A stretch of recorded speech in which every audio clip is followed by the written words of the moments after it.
Hi, I'm Chad. I've been an industrial real estate broker for the past 16 years, and in this video, I'm going to take you along on what a day looks like for me.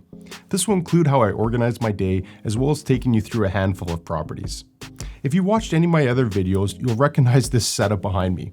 When the world turned upside down in 2020, I quickly realized I'd be spending a lot of time on virtual calls, and it also happened to be a very quiet time as everyone was trying to figure out what was happening.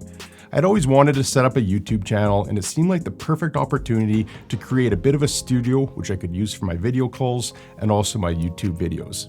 I'm not sure if this looks like a fake backdrop, but it's totally real. I'm a bit of a Lego nerd, so I've got the Maersk cargo ship up there, as well as Falling Water and Farnsworth House. I usually throw a couple of accent lights behind there as well to give it a little bit of a pop. But enough about the studio, let's jump into my day. I'll start by explaining how I organize my days. My process involves three main tools: a customer relationship management or CRM, my calendar, and a digital to-do list. I use Zoho for my CRM, and while we've heavily customized it to work for commercial real estate, I think there are better options out there.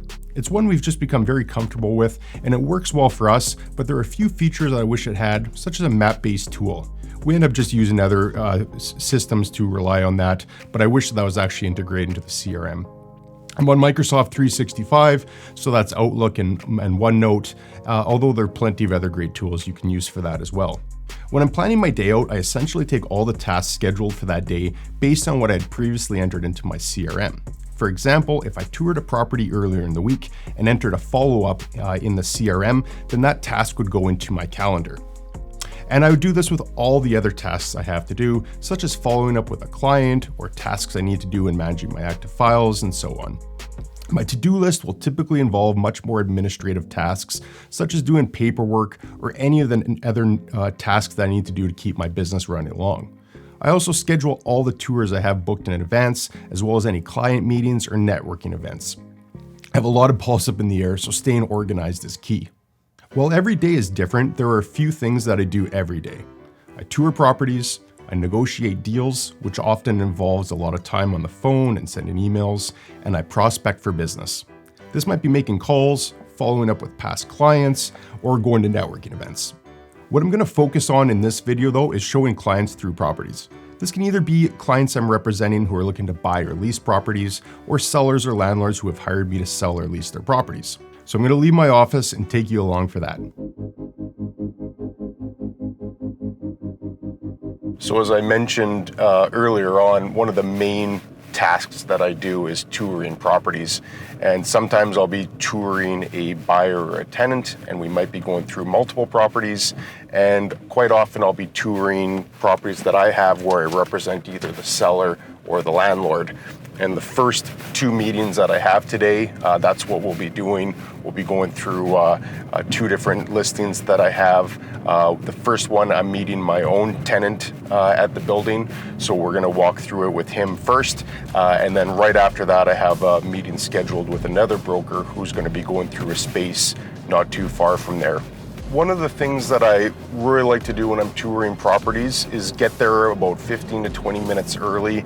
And that's just to make sure that I can walk around, turn on all the lights, open the blinds if I need to, make sure that there aren't any big issues, like there's no water leaks or nothing that looks out of place that I might be able to fix in advance. I really want to show the property in the best possible light that I can, and that just includes being prepared on it. In addition to setting up the property to make sure it looks great, showing it in the best possible light that I can, I also like to make sure that I have everything memorized. And this just comes from having a pretty good idea of questions that tenants or buyers ask all the time. An example of that is knowing what the electrical power is, or what the clear ceiling height, or the dimensions of the overhead doors, how much office space there is, what the size of the warehouse is, or the dimensions of the warehouse. There are questions that come up all the time, and if I have those off the top of my head, it makes a big difference in speaking confidently about it. Then there are other things that I might not have memorized on the property, but I want to brush up on before I get there. And a perfect example of that is knowing about the bus routes. I don't have all the bus routes memorized for every property, but for companies that rely heavily on public transportation, if you have this information in advance and you can share that with them, it saves a step and again, just shows the property in a much better light than someone that doesn't have that information. So I'll just brush up on what bus routes are coming in front of the building or what kind of connectivity there is. And you can appreciate that if a tenant is going to look at two buildings and one, perhaps the agent shows up at the exact same time as them and he's turning on the lights as they walk through it and he doesn't have all the answers to the questions that they have, versus an agent that's very prepared who had the space ready to go, it's showing in the best possible light that they can, and they have all the answers to the questions, or at least most of the answers. You could appreciate that the tenant is at least going to look more favorably on the second one than the agent that was unprepared. So I take great pride in spending that extra 15 to 20 minutes that it takes to brush up on that and get the property prepared.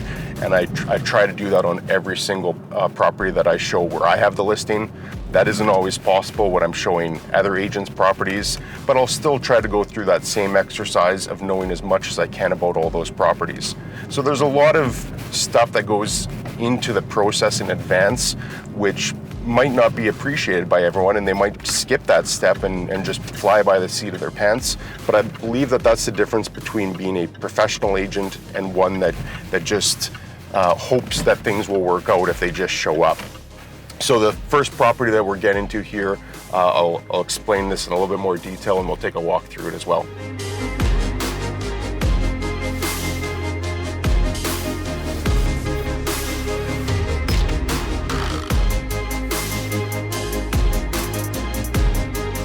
So when I'm getting into the space, one of the first things that I do is just make sure that I've got all the lights on. I don't want to do this when the client's here walking around with me, so I try to do this all in advance.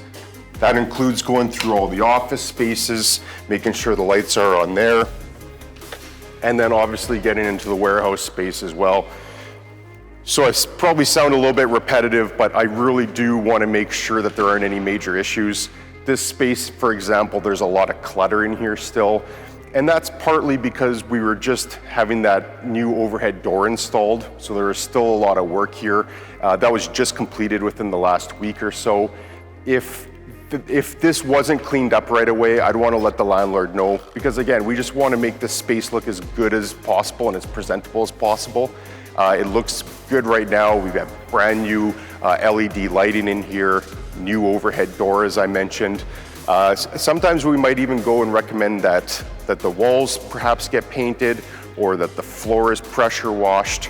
All the things that will just make the warehouse space look that much better.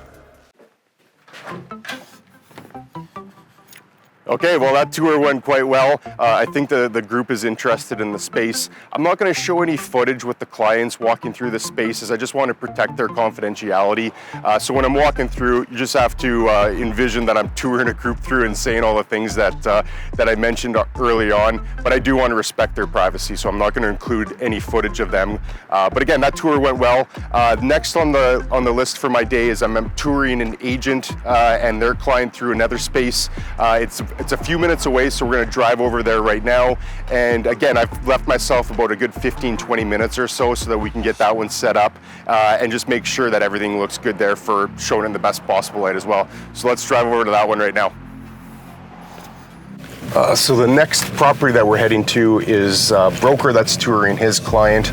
So same procedure that I did at the last one, is I like to get there 15 to 20 minutes early, just make sure that the space is prepared.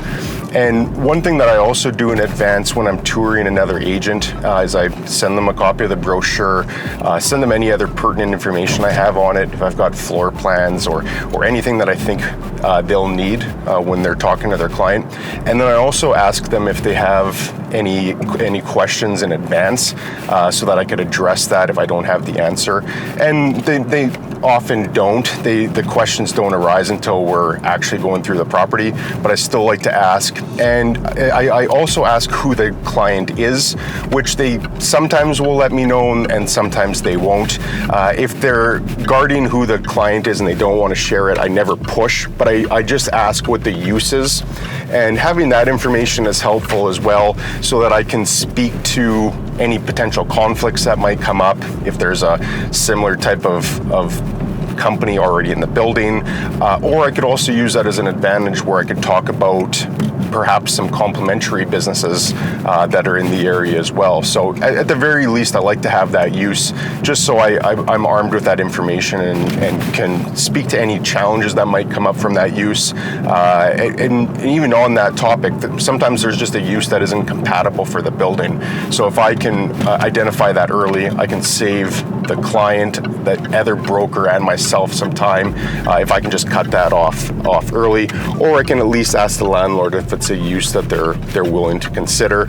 Some heavier uses on buildings, like an auto mechanic and uses like that, some landlords have a problem with those tenants, and they generally want to just see more traditional industrial uses. But there are also landlords that are fine with those types of uses. So having that information in advance can just save the other agent, the client, and myself some time in advance. But again, having that information is also helpful. So a good part of my day is really just touring these properties, and it's not the time of just physically walking through it. A property tour can take anywhere from 5 minutes to an hour, depending on how well it goes and how well they can envision that space working. Some people will walk through a space and they'll start determining where offices are going to go and who gets what office, and some tours they can just eliminate it very quickly. So the real part, from my perspective anyways, is just making sure that I'm as prepared as possible instead of just winging it. I just want to know as much as I can, and again, have that property put into the best light possible. So I'm about 20 minutes early on this next tour. I wouldn't be surprised if either the agent or the client are here already. That sometimes happens. And it also happens where one of them is late. That probably actually happens more often. So you kind of need to budget your day accordingly. I don't like having my day back to back, because if somebody does run late, it sets everybody off. I'm sure we've all been to the doctor where a doctor's running late, and all of a sudden everybody's late from there on. So I like to give myself enough time that if somebody is running late, it doesn't screw up the rest of my day. Instead, I can sit in the parking lot and I can send emails, or I can return calls. There's a lot that I can do if somebody is running late, but I wouldn't have that luxury if I was scheduling everything very tight. So we just pulled up to the next space here, and we'll walk through this one quickly as well. Again, I'm not going to show any footage of the other agent or their client, just to respect their privacy, but we'll walk through this space as well and just give you a sense of it. One thing that's worth actually pointing out on this particular space, and this one's about 10,000 square feet, and there's a dock and a grade loading door in here, which isn't very common for a bay of this size. So I'll point that out as we're walking through this, as that's a pretty interesting thing as well. But let's take a walk through it.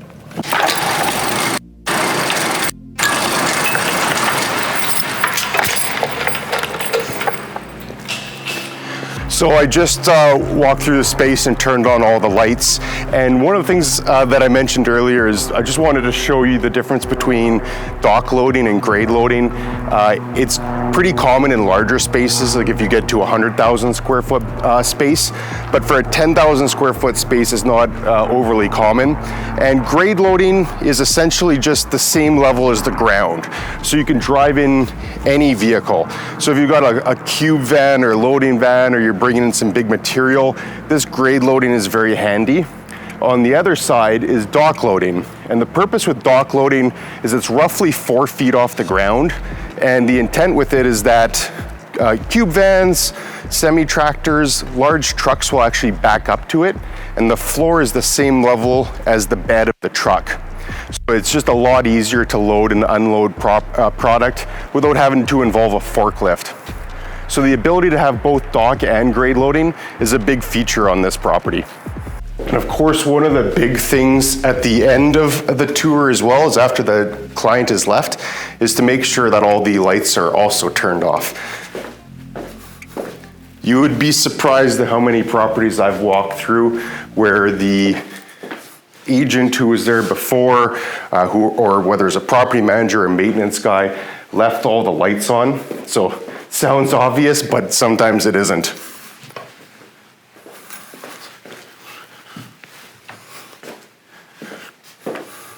So that tour went well with the other broker and their client. One thing I'll do is I'll put that into my CRM. I'll mark it that we toured them, who it was, any information that I got from them, and then I'll also put a calendar reminder to follow up with them in the next day or so, just to see if they had any interest or if any questions came up. I just really want to stay on top of that because it's important to have that follow-up.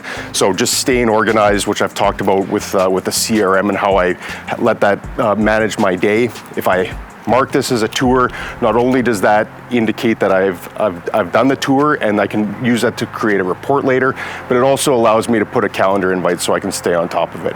So let's go continue on, because next part of the day is going to be pretty interesting as well. It'll be a little bit out of the ordinary on an average day for me, but I think it'll be interesting for you to see as well. So let's jump into it. So I still have 2 property tours scheduled at the end of the day, which are going to be very similar to this one, so I'm not going to show any more on that. But the next part that I have in my day is actually popping by my office, and it's a unique time for us right now, and we're actually renovating the whole space. So we were in about 4,000 square feet before, and we demolished that, and we're expanding into about 7,000 square feet, and we're doing a full renovation from floor to ceiling on it, and we're also doing a full exterior renovation on the building, and we're doing the roof this fall as well. So it's a massive undertaking for us, and I'm just going to stop by and check on the progress, see how the contractors are doing in the interior. I am doing a full video on this particular property as myself and 3 partners own the building, so it's kind of a biggest project I've ever been involved in, and it's also close to home because it's our office as well. So stay tuned to that video. I'm gonna wait until it's all finished before I release that video, but I've got a lot of interim footage of the demolition and what it looked like before, so that'll be a pretty interesting video to see the entire progress from start to finish. But I am stopping in there right now just to see how everything's coming along and if there's any big updates on that. Again, this wouldn't be something that I do on a normal day-to-day basis given the complexity of the project, but I do stop in at my office from time to time just to do paperwork or administration or see if there's anything that I need to be addressing. But this will just be an interesting one to walk through, as it's a massive project. You'll see when we get out, there's a massive sea can in front of our space and a garbage dumpster. The whole interior was just ripped off the front. It's a pretty big construction site, but again, this is one that's very special to me as we're invested in the property, and it's going to be our future office. So this is an exciting one to walk through. Just pulled up. Let's take a look inside.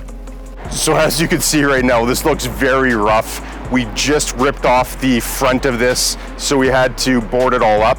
But we're doing a full exterior renovation on the entire building, so it's going to look pretty incredible in the next few months. Again, I'll have a video to show that in more detail shortly. I want to take you inside because the inside is actually making more progress right now, and I'm excited to show it to you.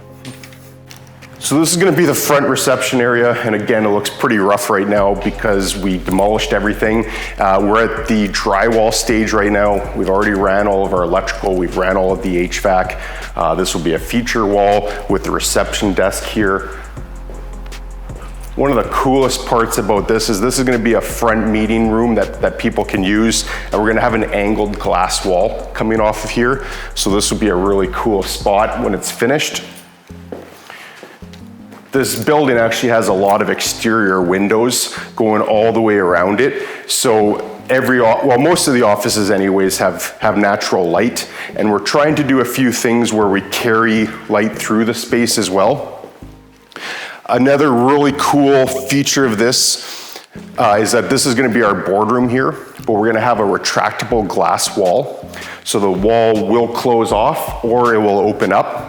And we've also incorporated that this will be our kitchen area, we'll have a bar, some chairs that people can sit at, and when we want to open up this retractable glass wall, we'll have this entire space that we could use if we're having functions or more people here. So this will probably be the feature spot of the space for all of our employees that work here.